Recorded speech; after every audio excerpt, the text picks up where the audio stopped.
हाय आर्मीज, आपका स्वागत है मेरे YouTube channel BTS Korean army 111 Bhojpuri song. तो आज मैं आपको डेविल मेरा यार का पार्ट 5 बताऊंगी। चलिए स्टोरी स्टार्ट करते हैं। पिछले पार्ट में हमने देखा था कि जेके की बस जो कि छूट जाती है और वो लोग ते से हेल्प मांगते हैं। ते उन्हें बड़े प्यार से हेल्प देता है, जो कि प्लानिंग भी उसी की थी और वो जानता था कि जेके ऐसे तो उसके साथ नहीं आने वाली है। इस वजह से उसने मास्टर प्लानिंग की होती है जेके को अपने साथ रखने की। ऐसे ही जेके बातें करते करते सो जाती है तो ते उसके अपने कंधे पर लेकर सुला देता है।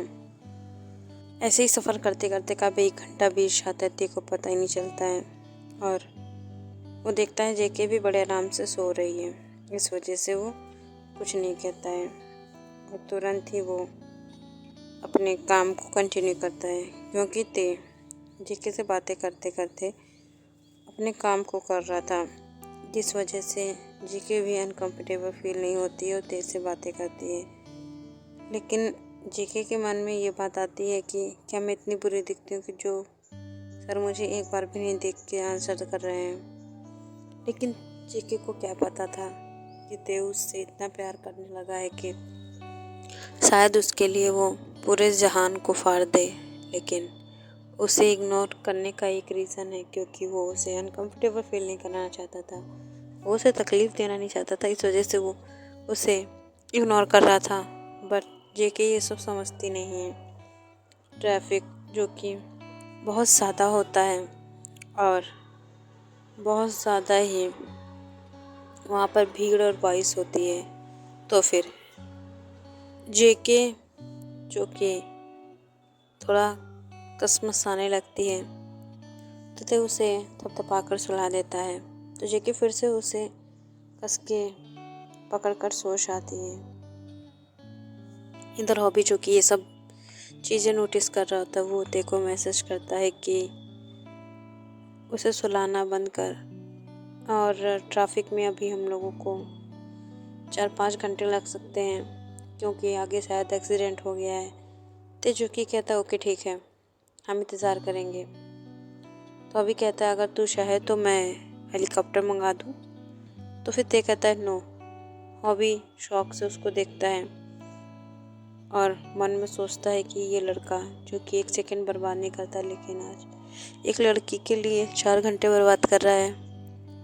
और वो स्माइल करता है। ते जो कि एक बटन प्रेस करके पार्टीशन ऑन कर देता है, जिससे जेके और ते को प्राइवेसी मिल सके, क्योंकि हॉबी उन लोगों को नोटिस कर रहा था, जो कि ते को अच्छा नहीं लग रहा था।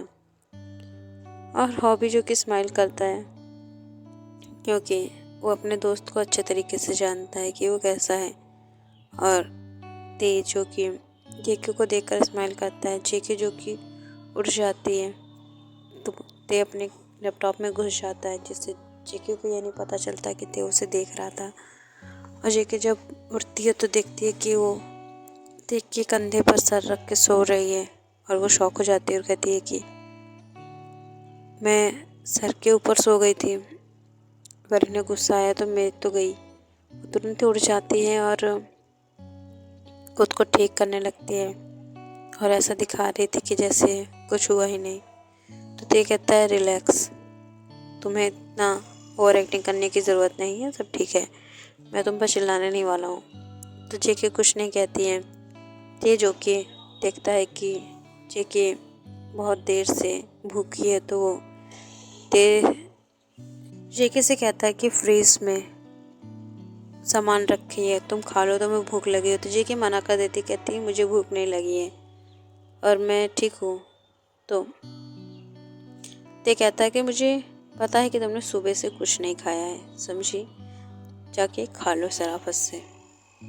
और ऐसे ही ये दोनों अब कंफर्टेबल फील करने लगते हैं साथ में। जेके जो कि ते की बात से एग्री करती है, क्योंकि उसे बहुत ज़ोर से भूख लगी होती है। जैसे वो फ्रीज ऑन करती है तो देखती है उसमें उसका फेवरेट बनाना केक होता है। उसे देखकर वो बहुत ज़्यादा एक्साइटेड हो जाती है और उस केक को देख के कहती है कि वाह, तुम्हें देख के बहुत अच्छा लग रहा है मुझे।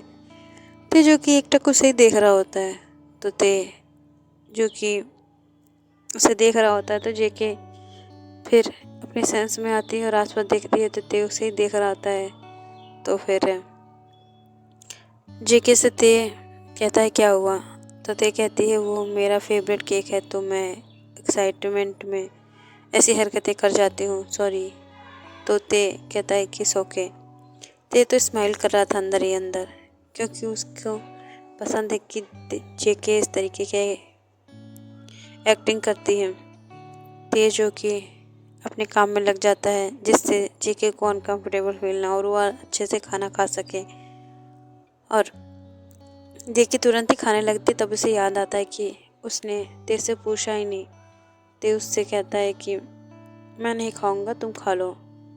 और जेके कहती है कि ओके, वो खा लेती है। ते जो कि उसे पता होता है कि उसका प्लान सक्सेसफुल हो जाएगा, इस वजह से उसने जेके की पसंद की सारी चीज़ें अपनी कार में अपने फ्रिज में रखवा दी थी। और ये सब ते की प्लानिंग होती है जो कि ते किसी को नहीं बताता और हॉबी को पता होता है, क्योंकि अरेंजमेंट सारी हॉबी ने की होती है। जेके जो कि इन सब से अनजान अपने केक को खा रही होती है और उसका पेट फुल हो जाता है। और जब वो देखती है कि वो ट्रैफिक में है तो वो पूछती है कि क्या मुझे बाहर जाने देंगे, मुझे बाहर जाना है क्योंकि मैं यहाँ पे बोर हो रही हूँ। ते कहता है कि नहीं, बाहर बहुत ज़्यादा ही साउंड है, तुम अभी साउंड प्रूफ कार में हो जिस वजह से तुम्हें पता नहीं चल रहा है। तो जेके कहती है नहीं, मुझे जाना है, शाम हो चुकी थी। तो ते कहता है अच्छा ठीक है, एक शर्त पे जाने दूंगा, मैं भी तुम्हारे साथ चलूंगा। तो जेके स्माइल करके कहती है ठीक है। दोनों ही निकल जाते हैं कार से, उनके पीछे पीछे हॉबी भी आ जाता है। कुछ दूर में बंजारों का टीला लगा होता है और वहाँ पर वो लोग गाना बजाना कर रहे होते हैं। जेके जो कि एक्साइटेड हो जाती है और वहाँ पर चली जाती है। ते भी उसके पीछे जाता है लेकिन थोड़ी दूर पे खड़ा हो जाता है। जेके जो कि उन लोगों को देखकर बहुत ज़्यादा ही खुश हो जाती है। और हम दूसरी तरफ देखते हैं कि एक औरत जो कि मिसेस किम होती हैं, वो बहुत ज़्यादा टेंशन में होती हैं क्योंकि उनके बेटों को कोई लड़की पसंद नहीं आती है। वो उसकी शादी कराना चाहती हैं, लेकिन थे जो कि नहीं करने वाला है कि उन्हें बहुत अच्छे से पता है। इस वजह से वो खुद ही लड़कियों की फ़ोटोज़ को देखने लगती हैं और कहती हैं कल सुबह होते ही मैं तुम्हें बुलाऊंगी और इन सब से भी मिलवाऊंगी, शायद तुम्हें कोई पसंद आ जाए। और वो स्माइल करती है क्योंकि उन्हें अपनी बहू को देखने की बहुत ज़्यादा इच्छा हो रही थी।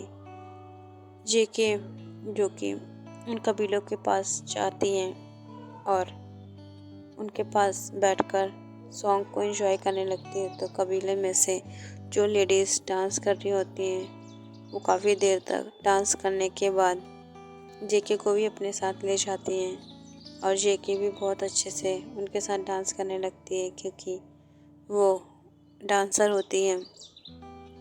ते जो कि उसी में खो चुका था बहुत ज़्यादा ही, क्योंकि जेके बहुत ज़्यादा ही प्यारी लग रही थी।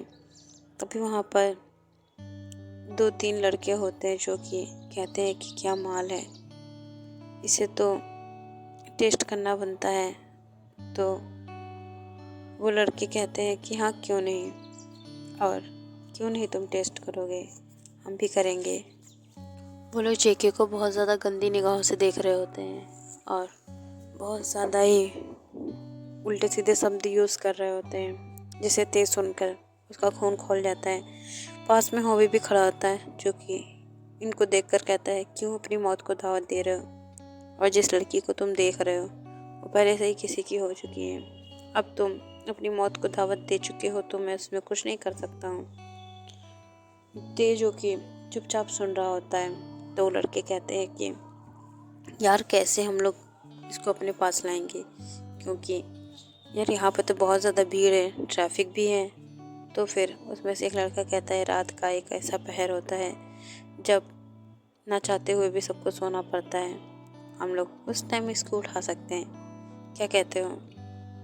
तो फिर तीनों लड़के एग्री करते हैं और कहते हैं तू ठीक कह रहा है। और ते जो कि स्माइल करता है, जो कि इविल स्माइल होती है, क्योंकि उसने कुछ गदर ही प्लान कर रखा था। हॉबी भी समझ चुका था कि ते अब इन लोगों का क्या करने वाला है। और वो मन में कहता है कि अब तुम्हें तो कोई नहीं बचा सकता है, खुद भगवान भी नहीं। और वो तुरंत ही जेके को लेकर कार में आ जाता है। जेके जो कि बहुत ज़्यादा थक गई थी, तो तुरंत ही सोच आती है। ते जो कि उसे सुला देता है और इन लोगों का काम निपटाने के लिए पहुंच जाता है। ये लड़के बियर और कुछ स्नैक्स खा रहे होते हैं। बहुत ज़्यादा रात हो जाने की वजह से इन लोगों को अब जेके की तलब लग रही थी, क्योंकि शराब तो इन लोगों ने पी ली थी, बस शबाब ही बाकी थी। और ये लोग जैसे ही उठ के खड़े होते हैं, पीछे किसी का साया देखकर तुरंत ही पीछे पलटते हैं तो देखते हैं वहाँ पर ते खड़ा होता है। ये लोग नशे में होते हैं, जिस वजह से ते को पहचान नहीं पाते कि ये कितना रिच है। और किम बेंसन और किम ऑफिस का मालिक है। और वो उससे कहते हैं कि तुम क्या कर रहे हो यहाँ पर, हटो यहाँ से, हमें जाने दो। ते जो कि उसे एक पंच मारता और कहता है कि तेरी ज़्यादा ही हिम्मत बढ़ गई है। और वो गिर जाता है तो बाकी के दो दोस्त उससे बचाने के लिए आते हैं और उसे पंच मारते हैं, तो दोनों का हाथ मोड़ देता है, जिससे दोनों के हाथ टूट जाते हैं। और जब अपने दोस्तों की हालत देखकर वो आदमी फिर से उठकर जेके को मारने वाला होता, तब जेके उन्हें लात मार के गिरा देता है और हॉबी से कहता है इन्हें लेकर आना मेरे हेल में, इन्हें तो मैं अच्छे से देखता हूँ। ओके आर्मीज, इस पार्ट को मैं यही एंड करती हूँ। नेक्स्ट पार्ट में पता चलेगा कि आखिर इन तीनों लड़कों का क्या होने वाला है। क्या जेके को ते की सच्चाई पता चल जाएगी या फिर नहीं, ये सब तो हमें आगे की स्टोरी में पता चलेगा। ओके आर्मीज, सरांगे।